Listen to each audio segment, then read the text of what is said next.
ះရှင်ဗျာဒိတ်တော်အတိုင်းတိုင်းသူနာဘူမိဆန္ဒရှင်မြတ်ဖះအဆူဆူအားရောင်တော်ဖွင့်၍ပွင့်လင်းစေသောကျေးဇူးတော်ရှင်ကြိုက်ထီးဆောင်ဆရာတော်ဖះကြီး၏ဆိုဆုံးမတရားနှင့်အညီကုတ်သိဏ္ဏာယုံတောင်ကုတ်သိဏ္ဏာယုံဆန္ဒရှင်အားမန္တလေးသိန်းစော်မှ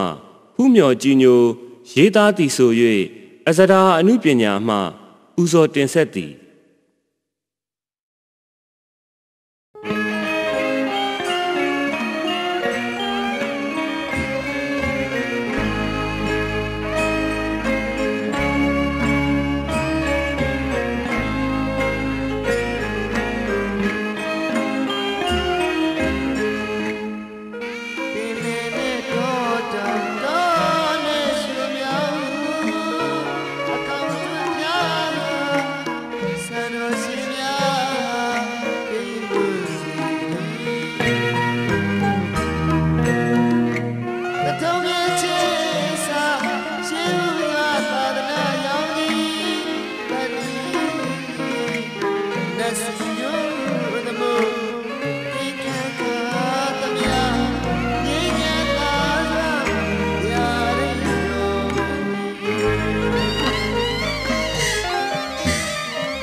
မောင်လေးချီကာမီ